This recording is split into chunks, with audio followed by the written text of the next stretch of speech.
All right, this is the first episode of Writer's Block, this podcast I'm trying to start with some fellow CounterStrike writers.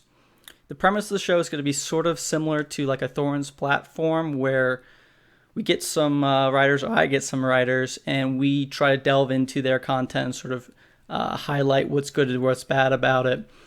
But I sort of want to introduce this other point, like where it's not so much about just promoting people, but it's also sort of like a PhD thesis defense where we have to really try to attack each other's ideas, go into it, if Sam says that Yugi is the best opera in the world or something, we have to sort of critique his claims. We can't just let that slide, right?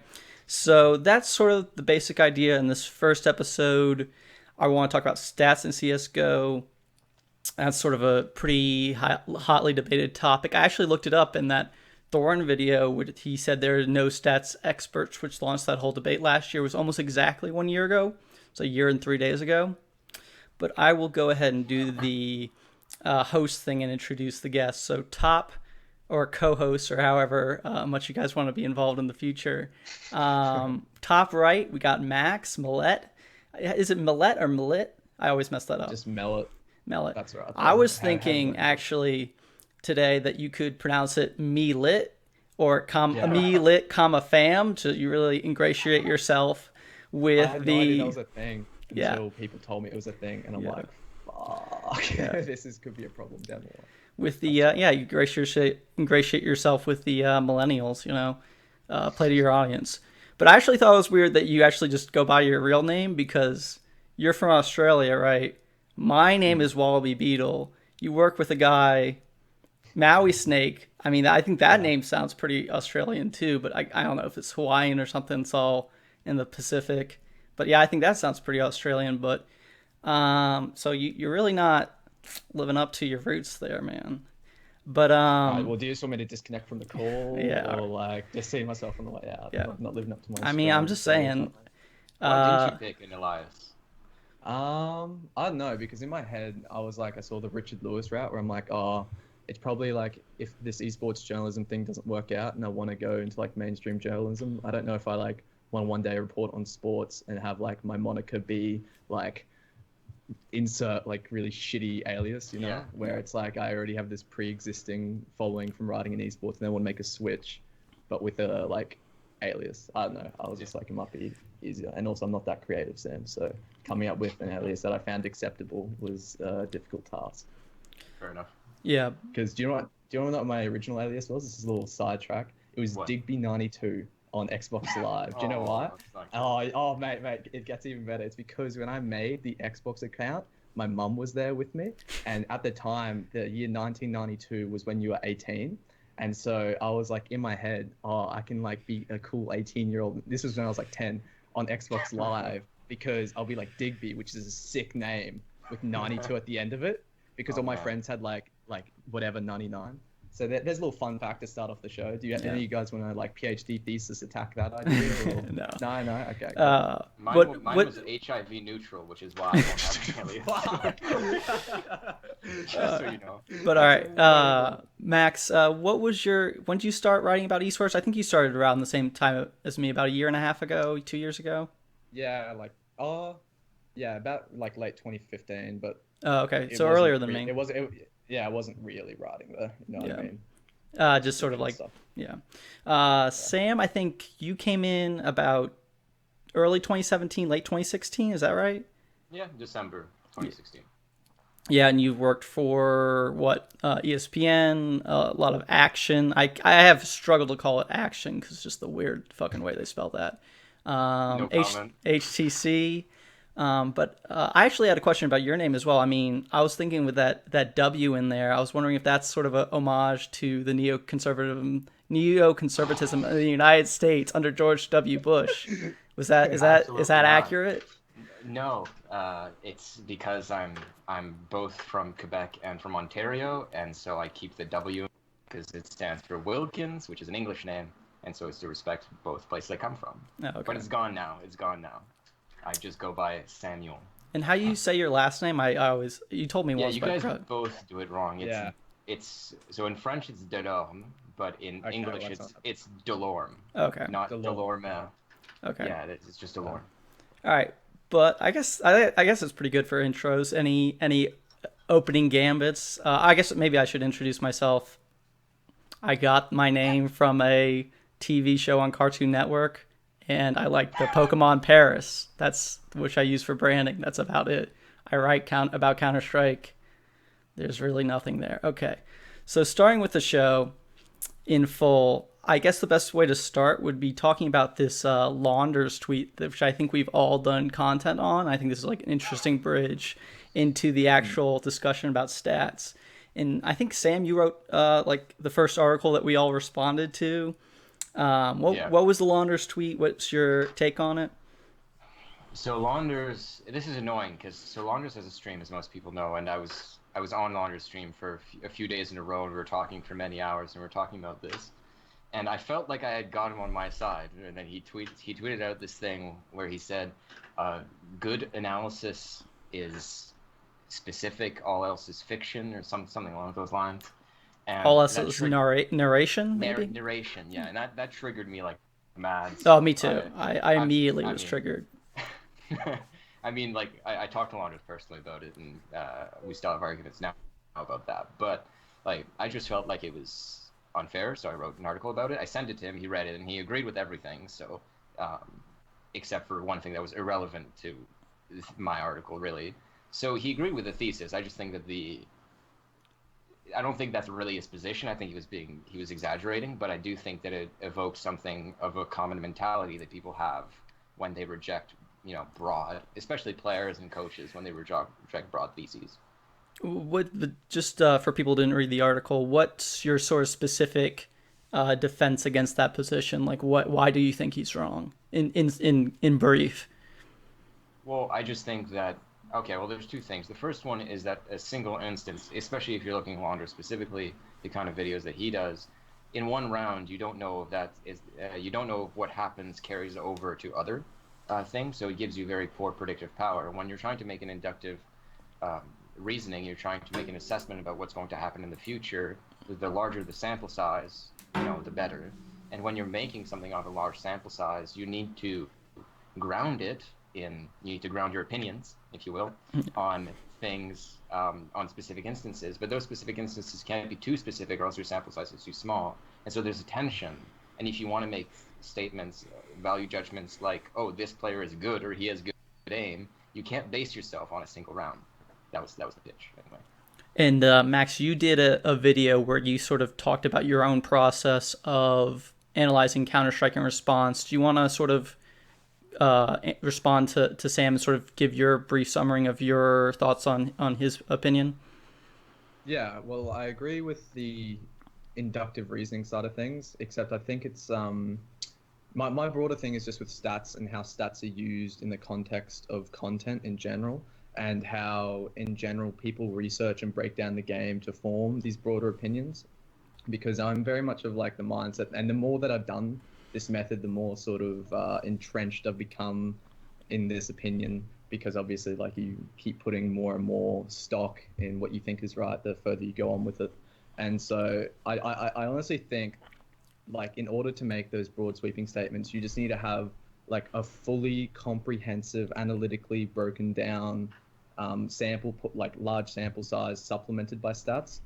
And you can get specific in that context, but you don't need to. And that's where I also agree with Sam and how I disagree with Launder's tweet, is it's like you don't need to be specific to be right necessarily if you have this like really well broken down, fully analyzed bank of notes to fall back on, which is sort of what I was trying to get at in the video, but maybe not as well articulated as Sam's piece. Yeah. Well, my thinking of it was that I feel like I did a video recently because I knew this topic was going to come up when we did the podcast. But my thought was that Launders, the term specific is obviously pretty. It's actually unspecific.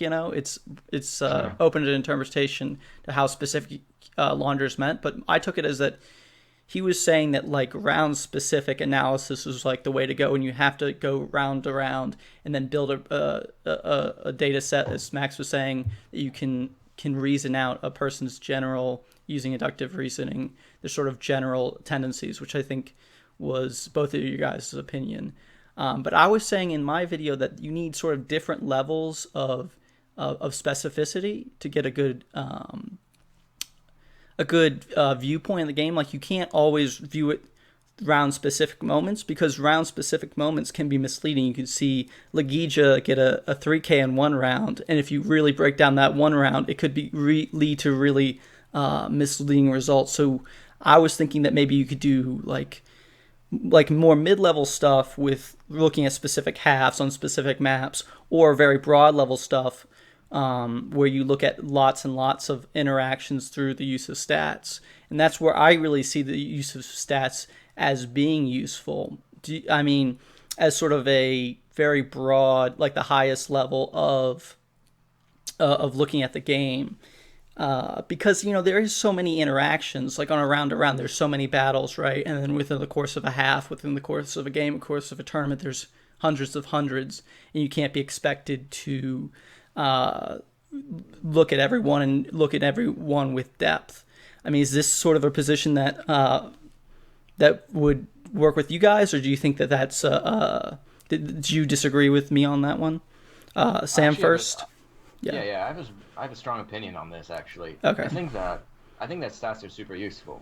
So I've defended stats. I've attacked them too, but I work with people to try to improve them, and I give them feedback. People that work on websites and stuff like that. And I'm very interested in it, because I actually think that statistics are more useful than most value judgments that we make. So, for example, I think that if you use stats responsibly, you can get a better assessment about a player than you would normally through observation, unless you're doing something very specifically about one player. So, for example, in the last couple of weeks, I spent a ton of time watching Astralis, right? And I've just been watching the matches. I haven't been doing a VOD or anything, so I haven't looked at matches specifically. But I've noticed that matches has weird stats. And if someone asks me, oh, how is matches doing, considering all these all this observation I've done, I actually couldn't tell you. I watched the matches, but I couldn't really notice. I noticed a few things to base off. The observation of Star Series was terrible. The observing was terrible. So it was actually quite hard to see even when Matches was doing something, if he was doing it well or anything like that. And I haven't done a deep dive on the statistics, but I would need to if I wasn't going to go and look at a specific POV. And so I think that, considering the fact that most of the time we're not looking at people's specific POVs if we're trying to get an assessment of a team, or is this player a problem or anything like that, you have to really dedicate yourself. So, for example, I don't really know how Nico on Heroic plays, because I haven't done a piece of content specifically on him, but I've watched a ton of Heroic, right? And so in that situation, if you're not going to do something that's super detailed and super concentrated on one thing, then you're way better placed using statistics than you are with just going off whatever you watched, right? That's my position. Now, Max, would you disagree with that? Would you say that like you should make generalizations on a player before you do POV breakdown, like a review of specific players? Or do you think that's more that you would want to do that before you make any comment? Or could you use stats to... Well, I think it's different because, and this is where the way I make content, I think, diverges a lot with how most people do it, is you have an idea of like, okay, I'm interested in Astralis, so I'm going to break down a bunch of Astralis games or watch a bunch of Astralis games. Like, I never have in mind what I'm going to write about, really. Before I go into a VOD, because I just watch VODs that are interesting, and then the content sort of gets birthed from the analysis first. And so I have to make generalizations on how I view teams, because if I am just watching it and trying to get like a general feel for how sides play, then I just don't have like enough traction of an idea of what I want to run. So I'm always, when I'm watching VODs, like trying to think first in generalizations and like who's playing good, who's playing well, what are the roles, how they're functioning. And so I have this model for trying to see like anomalies in that way. Like I've done a bunch of stuff on Simple because I was like, all right, well, let's see how Simple is going to be structured in this new Zeus system. And then the resource allocation to Simple is so far more than what I've seen in other teams before that through the same generalization method that I'm like, all right, well, I'm going to have to make a piece of content about Simple. And then after I have that idea and I know that because I've seen the VODs first, I have the research to back it up, then I look to stats to like sort of supplement my argument in the piece. So I think that's where a divergence in the ideas comes from.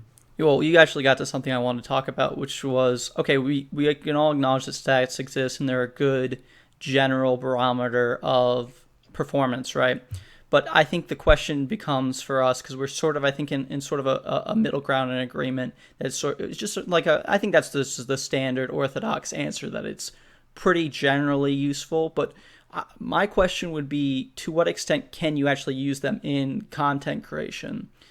Because I think some people would even go as far to say, award a player a certain honor, an MVP, a top 10 in a list, or top placing in a top 20 list. Where I actually read Max's article on Simple earlier, and I think you just use stats just once as sort of a qualifier to the quality of his play, which I think maybe I'm more around that area where I have a hard time just saying good, very good, excellent. I want to give a more specific, detailed answer. But Sam, would you use stats differently than that? Would you feel comfortable going so far as to give awards based on stats, or supplementing your content, and to what extent? Right, that's a good question. I had this argument with Duncan. Yeah. Actually, and like a pretty long argument. And I was saying that I actually think that when it comes to not so much forming judgment, but communicating judgments, stats are more useful than most observation. Because if I want to tell you that a player is better than average, or lower than average, or actually, let's say I want to tell you that Cajun B is terrible on CT side, on Mirage. Why would you do such a thing, Sam? Blasphemous. Yeah. But if I want to communicate that, I can tell you, oh, he's bad on CT side. Now, I've based that judgment off watching him, right? But I could also tell you, well, on CT gun rounds against top 4 teams, he has a minus 30 damage delta. He does not frag. And look at all these. There's not a single other opper in a top 10 team that has even minus 5. So there's clearly a statistical anomaly there off a large sample size. And that can tell you exactly what I've felt, or the value judgment I've come to based on observations through a number, right? And I think that's vastly superior than just telling you or showing you a highlight, or like, how would I communicate that in any other way without just making an assertion? The statistics serves as a sort of supplementary evidence to make up for the fact that I can't just give you all the knowledge that I have off all the VODs that I've watched. Okay. So I think it's, so just to recap, just to fit into your question, I think that it's actually quite important to use it in articles to ground things. Actually, I think it tells you way more about how good or bad someone is, specifically when it comes to how good they are at fragging in specific situations. Not much else. Okay, but the way you're framing it is interesting. Like, the way I think Max and I were framing it was saying that, like, okay, it's just a qualifier. I'm saying that he's very good, but I'm attaching a number to that. But you seem to saying that it's like two diametrical forces. One is observations, and two is statistics, numerical analysis, and they should go hand in hand. Is that am I mischaracterizing you? I think that I think that when you're making your judgments, you're forming your judgment before you make an article or something like that. If you're going to go into details, if you're a content creator, you're going to go into detail before you write something. Observation is the stronger tool, and stats should be supplementary or instrumental to you seeing what's going on, and so you can look at it in game. But when you're actually writing the article, when you're trying to communicate it to someone else who isn't going to watch all those VODs, I think that statistics is a vastly superior way of communicating it. Especially if you are a non-pro and don't have like a sort of intrinsic trust. Because if Sean Gers wrote an article and was just like, X player is bad, no one would question it, because everyone understands he's a great mind for the game, really good, you know what I mean? But if it's just like one of us three, then stats is crucial in that sense, because then you can't, the numbers don't lie, you know? Yeah. Okay, but go ahead. Go ahead. Okay. Sure. I think that the problem is, I think the difficulty there, or I think it's a tension, is that when you're using a number, so for example, if I use the minus 30 damage delta on gun rounds on CT Mirage, it almost seems to the reader, or the reader might get the false impression that that's what I'm basing my judgment off, and I'm making an appeal to authority to a number. Mm-hmm. And so they would think that that's fallacious, or it's the wrong way of doing it. But what I had to, so I think Thorin was worried about that, because he noticed that all my Twitter feed was just stats. Mm-hmm. And I had to tell him, no, this is just my way of telling you. Like, look, I want to tell you Oscar's great, so I'm going to give you his opening kill rating, because that's a good way of telling you, or actually ratio, not rating, because I don't know what goes into the rating. It's not public. And so I want to tell you, like, look, he gets all these frags. Isn't this wonderful? right? But I'm not basing that. I'm basing that on actually watching Oscar. But there's no way for me to tell you. Okay. So there's a tension. Well, okay, we can come back to HLTV 2.0 ratings in a minute, but I just to repeat my question: would you use stats to as far as giving an award, MVP award based on stats? Would you do that? Sam first, then Max. Well, one, I would say no, but second, I think people already do that. So, So you disagree with people who do that? Sure, but that's a very difficult question because that requires us to radically change the way that we evaluate the best players. As it stands right now, almost everyone bases their rating of a best player based on their statistics, or at least in very strong correlation with their statistics. So for example, if you look at the HLTV rankings for best players in last year, which is very similar to most people's rankings, except for Simple, who's obviously the odd one out because of results. Cold Zero has the best stats in the game. Nico is the second best stats. Rain is the third best. So in any case, whatever our judgments are anyway, it seems like stats have a great correlation with those judgments. So in that sense, it's fine. So for example, most people would tell you that last tournament Simple was the best player, right? Well, he also had the best stats. So that's fine. But I just think that's the wrong way of reaching that judgment. But considering the fact that that's how we reach the judgment anyway, sure, do it. You might as well do it. Max? Because the thing is, it's just like performances, even though we're talking about how it's can communicate things incorrectly at times and how you shouldn't always look to it as like the primary sort of force of your evidence, like stats are tied intrinsically to good performances.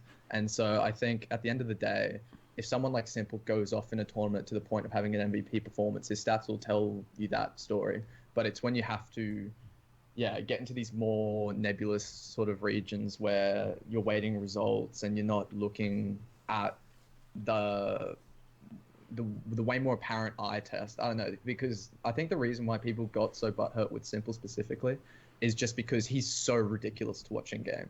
You know what I mean? Like you don't have to know CS on a deep level to just watch that and be like, yeah, he's not the 8th best player in the world. Like this guy is insane. Well, so I think that what HLTV did was like, oh well, his results are an indication of how good a player is. So like Launders will tell you the best player is just the best player on the best team, right? And so like HLTV will say, okay, well Simple's the best player on Na'Vi, but Na'Vi is not even close to being the best team. And I think the opposition to that is, or at least what people felt, and I agree with this, is, well, the fact that they're not good has nothing to do with him. It's not his fault that they're not good. Exactly. So in fact, it's more exceptional. Yes. Right, exactly. But in this case, it's quite remarkable. But in this case, the fact that his team isn't performing isn't a good indication of how good Simple is. While you can say that when it comes to Fur, Cold Zero, it is, right? But the point I'm making is that most of the time we reach, like, even people that say that they hate statistics base their judgments off statistics or in complete statistics anyway. So you can't. So for example, people don't say that Nico is the best player in the world because he holds, a banana on Inferno and he anchors that, which is super useful for his team. They'll say, oh, he does it because he has tons of frags. So if Nico, his rating dropped off by 10 points, people would stop saying that he was the second best player in the world. I can guarantee you that that's true.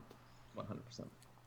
So you guys would both rate in your own rankings, amalgamating stats and observation, you would both probably rank Simple higher than HLTV did. Yeah. Okay. Yes. Absolutely. Okay. So to talk about HLTV 2.0 ratings, there's sort of an interesting. I did a video on this. I don't know how many people saw it, but my thinking is trying to like come up with a I don't know if this is the goal, but it seems like it's the goal when people talk about HLTV 2.0 ratings, that they're trying to come with a catch-all number that evaluates performance, a holistic measure of performance. And sort of in a Moneyball sense, this should be the go-to. This should be the evaluator, the final number. But there's some worry that this number, this one that seems to be the most commonly used, isn't an effective measure of overall performance. It actually measures a very narrow spectrum of performance, mostly kill death from what we've seen, though we don't know the exact formula. And yeah, that it's a narrow measure, where when it's interpreted widely as a broad measure, as a holistic measure, and you see people take screenshots of HLTV 2.0 ratings across 10 tournaments and say like, no, you can't cut this player. Look at it. Look at just HLTV 2.0 ratings. Yeah. What's your opinion on this? Do you think that it's okay that you can use this as like, can you screenshot this as an argument? Would you do that ever? Yeah. First of all, I'll confess I do that. Yeah. But this goes. I occasionally do as well. Yeah. Yeah, I do it all the time, but I do it in the way that I previously expounded, which is I do it as a way of communicating a judgment that I reached elsewhere. Normally, if I don't, I'll say so, like I did recently on NAF, right? Which is NAF has great stats right now. I haven't watched him. I don't know if he's actually good. He could be shit for all I know, right? But I think that HLTV rating is excellent. And so I replied to your video because I disagreed with your opinion, because I think that it's an excellent way of measuring the judgments that people reach anyway. So, for example, when I was saying that Nico is the second best player in the world, well, it's not a coincidence he also has the second best rating on HLTV. So the things that people notice and the things that people use to plug into their own personal judgments are very close to being the things that HLTV takes in. The problem with that is that in both cases, it overweights kill deaths, and it overweights ADR, and all these different fragging things. So as a measure of fragging performance, I think that HLTV is excellent. But the problem is, and I think most people would agree with me, even though none of us actually do this, the way that you evaluate a player shouldn't be so based on their fragging output. I think Taco is the best example of that. Like, I just watched a game of him where he was, I think he ended 10-12 against Astralis on Overpass on the first half, but he was the best player on the server, right? It just, but we never talk about Taco as being even close to the best player. No, I'm serious about this. Really? I mean, Yeah, I haven't watched the game. Maybe. I mean, it's possible. I'm skeptical. To be fair, Taco's only good map, or his best map is Overpass in any case. So okay, you know. Max, what your thoughts on HLTV 2.0? The way people use it generally? Do you disagree? Agree? Well, yeah. I disagree with it in a more broad sense because it narrows people's focus way too much on which part of a team they should be focusing on.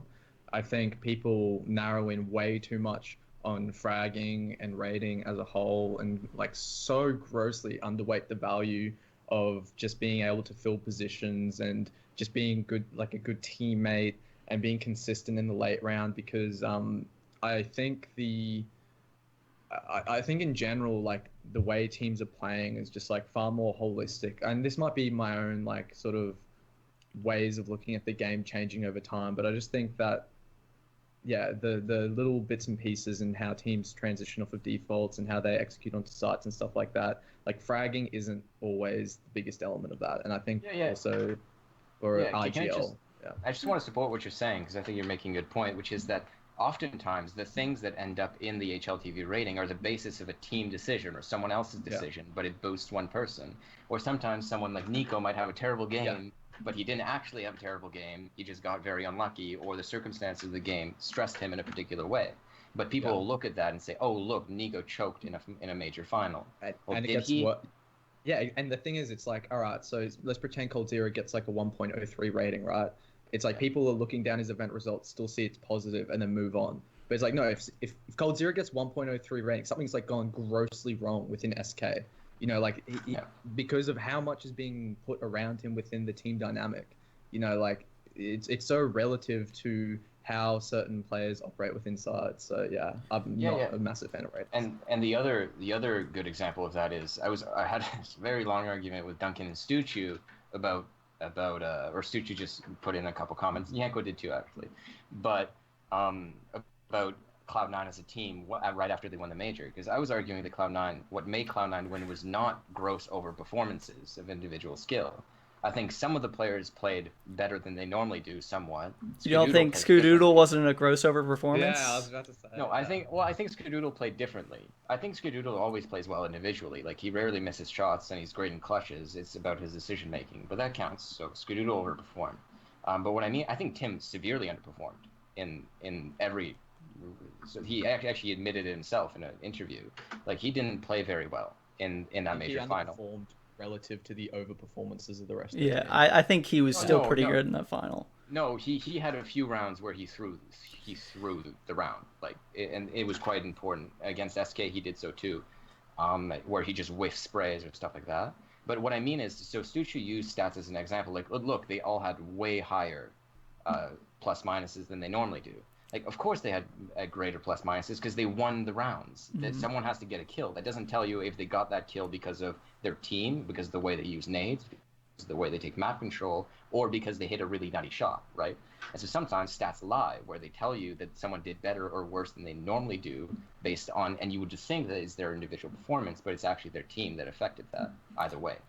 Okay, well, there's this constant theme I think that's coming up. It's like a conflict between inputs and outputs. So we're talking about how good a player is versus, and how good his decision making, as Sam made with the taco example, and actually how much output he has in terms of numbers, in terms of frags, in terms of ADR, right? Or KSAT or whatever, kills per round, deaths per round, all that stuff.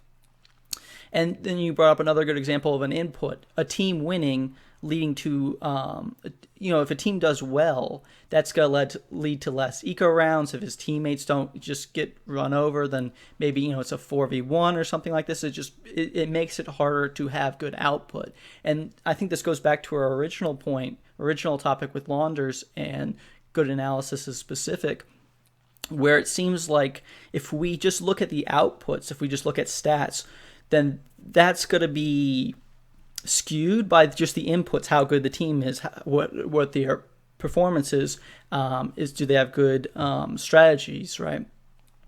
So I think there's this conflict with inputs, right? Because as Sam was saying, if Cloud9 are winning the major, they're obviously, all their players are going to have much better ratings than if they win out in the group stage. Winning leads to better statistics. Now you could make the counter argument that good statistics, good output leads to winning, that it's actually going the other way. Do you guys have a response to this? If you said someone, what would you say to the Stu Chu? I don't know, maybe I'm strawmanning Stu Chu, but do you think that there's people that will take it this way, that these good numbers will lead to good performance? Or do you think it goes from good performance, the inputs, leading to outputs? Do you think that they're fundamentally separate in some way? Okay, I'll answer first. I think that you can actually look in game to see what caused what. So as I said, statistics measure fragment performance, but you have to see what is the proper input or what it actually tells you. You often have to watch the game, especially when it's a small sample size, so one tournament or one series or something like that. You have to look at the game to see what caused someone. So if someone gets a 30k or 25 kills, let's say, did they get 25 kills because they got a lot of eco kills? Did they get 25 kills because their team was working great and they were an entry fragger?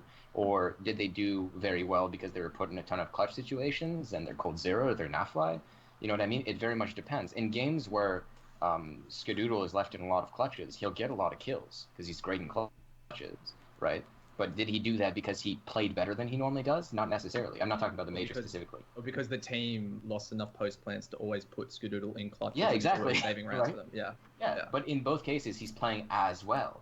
You see what I mean? So I think that it's very difficult, and that's a situation in which, with a small sample size, you need to look at the context of the round. Otherwise, you might be mishandling stats. And I think people did that when it comes to Nico at the major or in the major final. 100%. Right? Everyone thinks he choked. All right.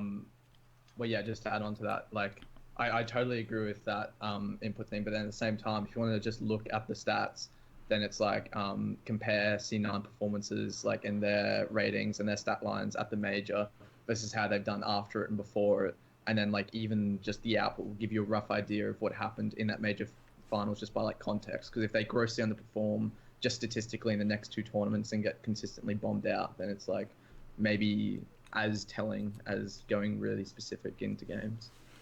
Yeah, there's sort of like this almost like magical element to stats where it's like, well, suddenly this tournament the numbers are higher and I don't know why. You know, just like there's just number that's that you see and you just like, well, why is this different? And then it does. I don't know if it's always useful for me. When I do articles, it's like it doesn't. I can't just talk. It feels like for me, for what content I do, the articles talking about specific maps or specific players, like when I did the Fitch article, just looking at his ADR over term, it just seems really random. It's up, it's down, it's down, it's down, it's up a little bit, then it's down, right?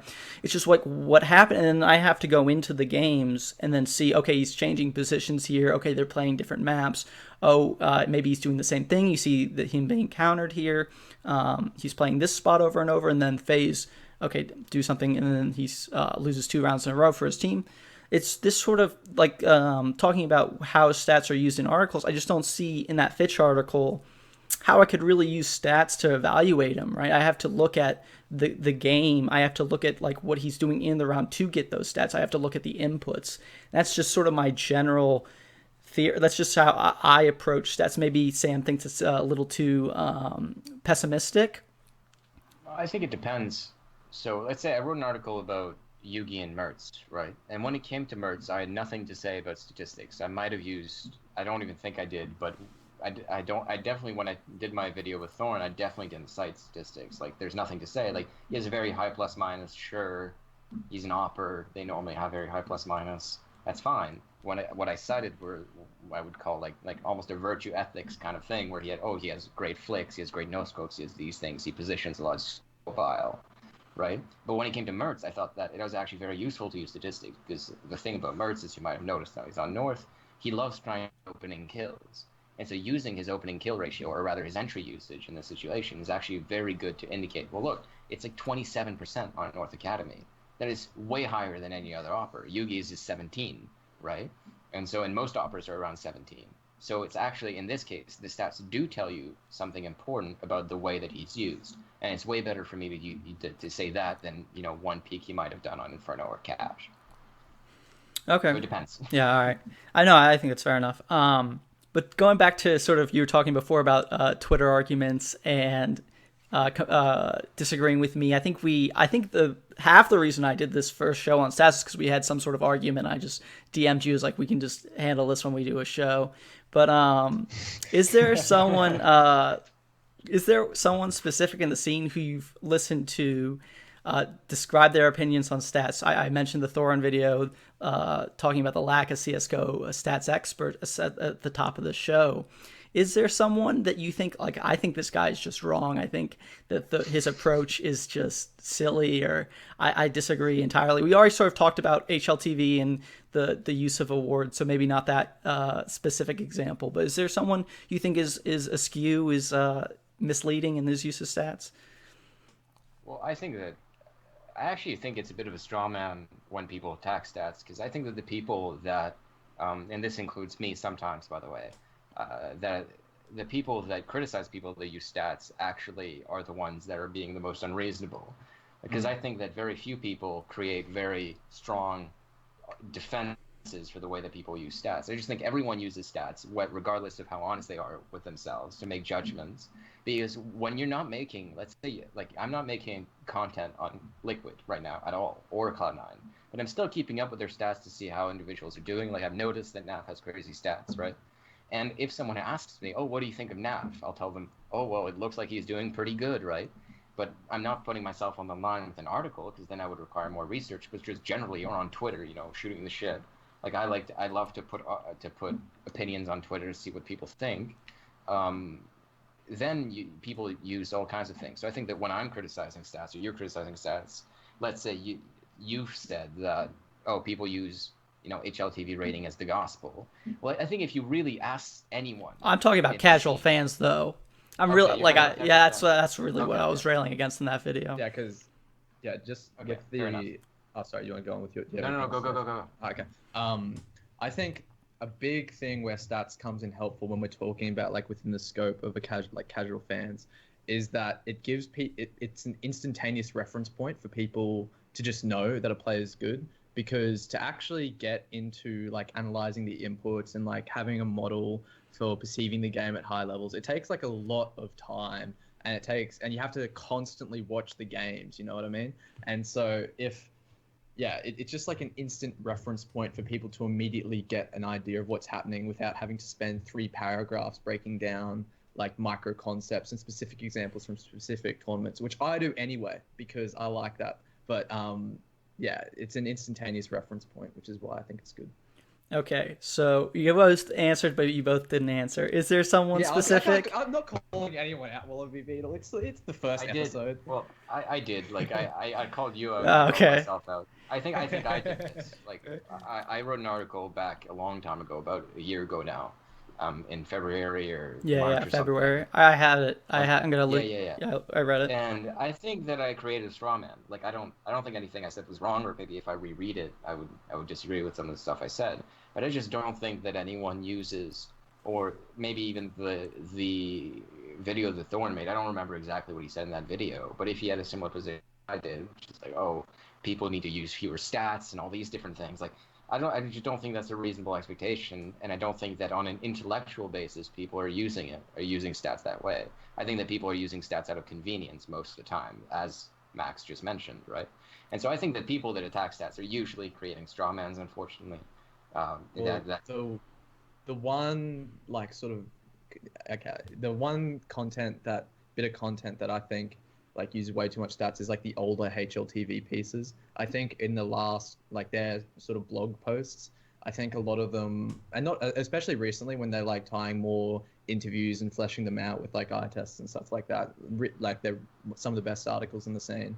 But I definitely think from maybe a couple years ago especially, that there was definitely way too much of a stats focus without actually telling me like why this player is good, outside of just showing me their high rating.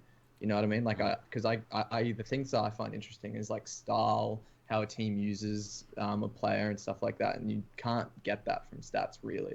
And that's what I thought a lot of and that's partly why I started writing, because I got fed up with not being able to understand like the styles and stuff. So it was partly out of spite. It's the best motivator. That's what I think of every time I write an article. I'm like, I'm gonna show ESPN what's what. Yeah, but okay, nice. But for call outs, I'll call someone out. Actually, when I did that Moneyball article, Can CSGO be Moneyball last summer, I actually got a really negative response, almost predictably, from Lurpus, and he did a tweet storm and complained about my article, which he admitted he didn't even read, and said specific things on Twitter that I like specifically said on the article. But he was going off on this rant, and I was like completely disagreeing with everything he was saying, and he made some point like simple stats are better, which was sort of the antithesis of what I was trying to get to in the article, that I think that they should be contextualized and sort of try to create like a Moneyball thing where there is one holistic stat that evaluates performance, and that's what the goal should be, to get to that. Like somehow like we have to do like machine learning, and I don't even know if it's possible technologically in 2018, but like that should be the goal, is to somehow like chess have an engine that can evaluate that. And he said no, simple stats are better because then we can sort of just interpret it as is. And I really disagree with him at the time. But as I seen those guys who actually, funnily enough, are combining with Lurpus, I think it's RxCS and Yogi. I don't know. Yeah. There's no vowel at the end of that. It's YOHG. Okay. Yeah, I don't know how to pronounce it. 16-0. Yeah, 16-0, right. And I seen them do the map breakdowns, the rankings, like, because I do my ranking articles on map by map. And I remember they commented on my, like on the Reddit thread for one of those articles, and then they did like they never showed me what their formula was, but they said that we have some super advanced analytical formula that's breaking down these rankings way better than you're doing. And I looked at it, and it was pretty dog shit. It's like they ranked Misfits. This must have been like maybe like September, October, yeah. And they ranked Misfits the fourth best team in the world. Like it was a completely ridiculous ratings. Like I thought all the maps were way off, and my theory is that they're somehow. I should probably talk to the guys and try to get more detail and help them out. But like I think that the time lapse is too long, that they're using ratings from too far back. I asked the guy on Twitter once, RxCS, that guy, am I getting his name right? And he said they were using 6 months back, which I thought was a little long. But I actually sort of like came around to the Lurpus opinion, like to go back to the start of this, that I was like, well, you should just use something simple that you as yourself as sort of an expert can interpret, because complicating up with these extensive algorithms is just going to lead you to making Misfits the fourth best team in the world, right? Yes. This is a massive discussion in hockey, which neither of you probably follow, because one of you is Australian and the other watches baseball. But I actually don't watch baseball. I did that whole article without knowing anything about baseball. Okay. Well, do you watch hockey? I do not.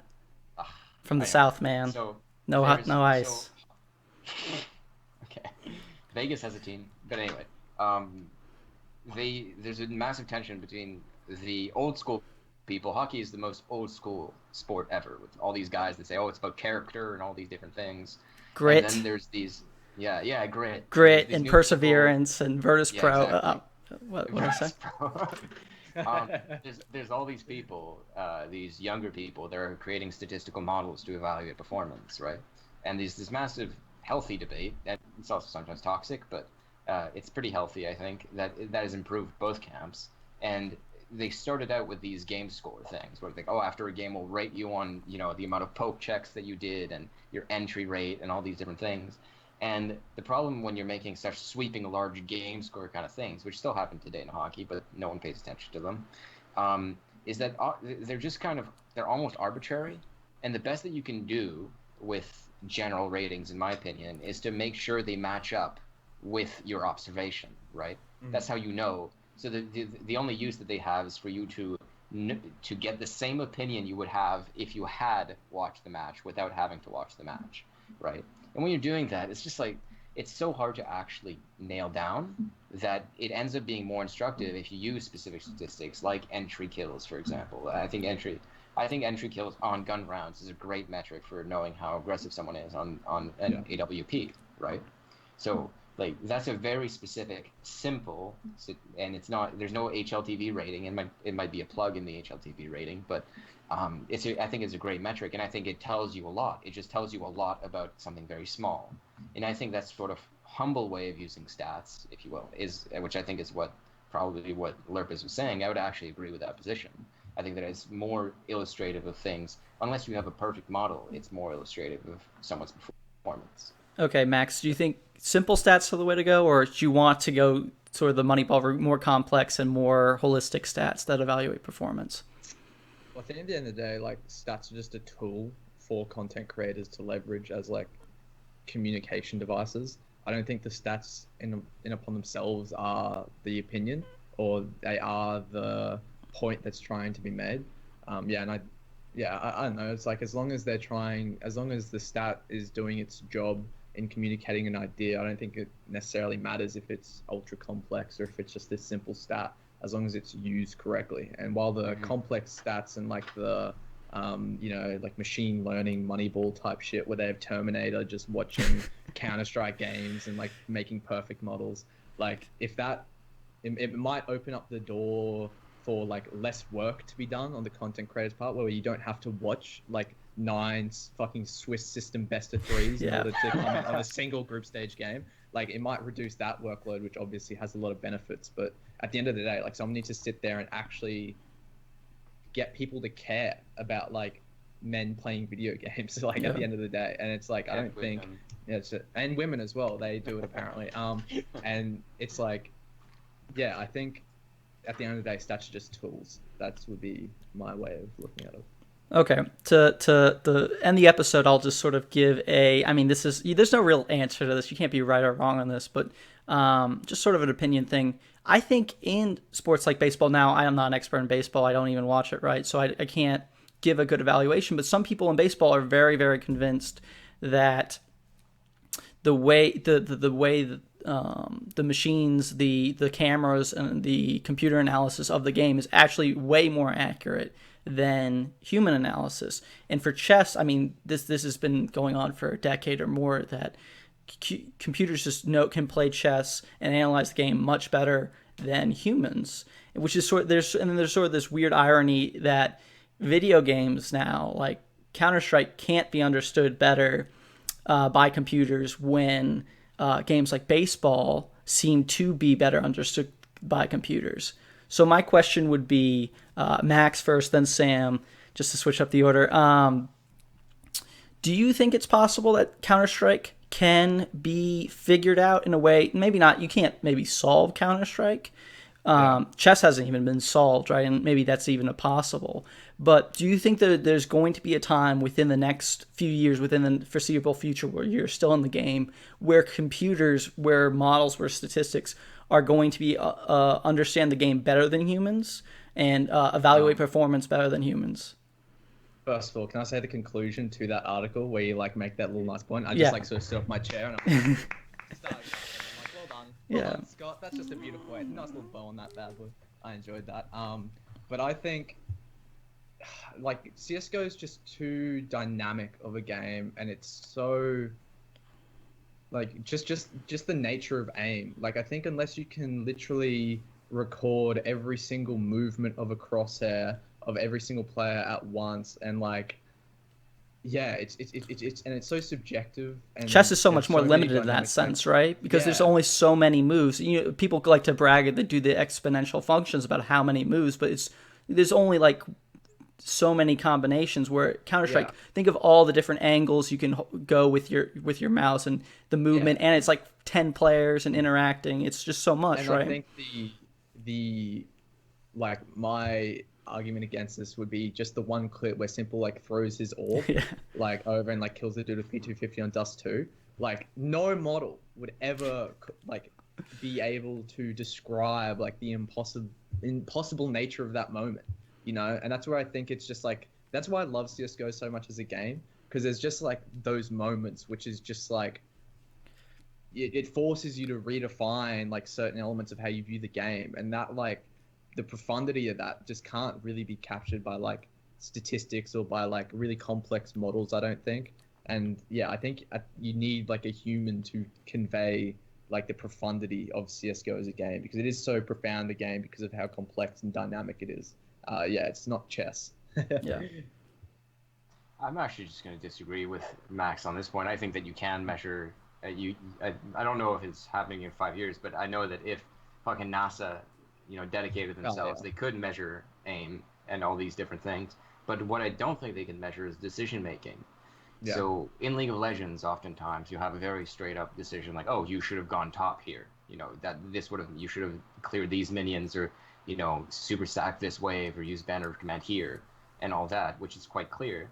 But whether you should jiggle peek an angle or wide peek it, or jiggle peek it twice or 3 times, or use a smoke here or a flashbang here, and all these different questions, all the decision making part of CounterStrike, I might be wrong, but I can't imagine a model that actually captures that. They might be able to capture the success rate of certain decisions in a broad scale, like using like I know that the guys at 16-0 do this for flashbangs, for example, right? But I don't think you can do it when it comes to jiggle peeking, or using your crosshair placement at a certain place or a certain distance from a corner or something like that. I think that those very those very micro decisions that are quite subjective, should you retake or shouldn't you retake, or all these different things, will never be able to be perfectly measured or well measured in Counter-Strike, at least not all of them. Some of them will, like aim, I think, but not all of them. And I think that there's always going to be a place for subjective judgment and #watch the game compared to, actual stats. But I think the statistics will be better, have more authority in 5 years than they do now. I think that seems like a pretty obvious thing. Maybe not obvious, but it seems almost definite they're going to get better. But you're sort of talking about the sort of mind game.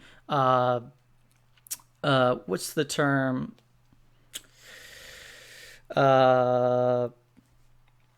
Just mind gaming the opponent. Like with decision making, he's like, if he knows I'm gonna be here, then should I go here, or should because that's the best EV play, right? That I shouldn't go there because that's what's going to be expected. And there's actually a way of like turning things around, right? Maybe that exists in League of Legends with like junglers or something, but I mean we're not experts in that game. But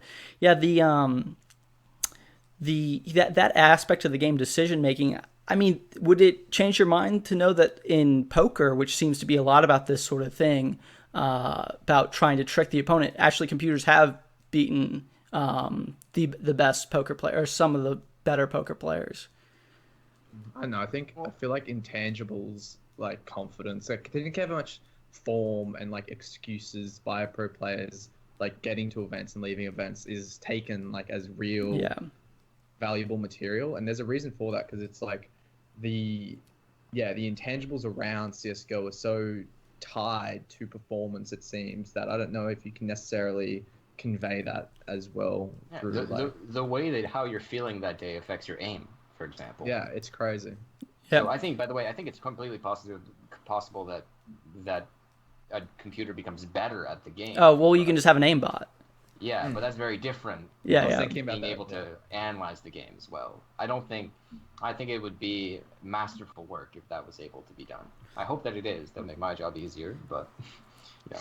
Okay, game theory was what I was thinking of. That computers can understand game theory, and then maybe that could help with the decision making aspect. But I think you guys make your points clear. Anything to say at the end of the episode? Any outro necessary? Oh no, thanks for having me. You should have a sign off phrase, Scott. I don't think so.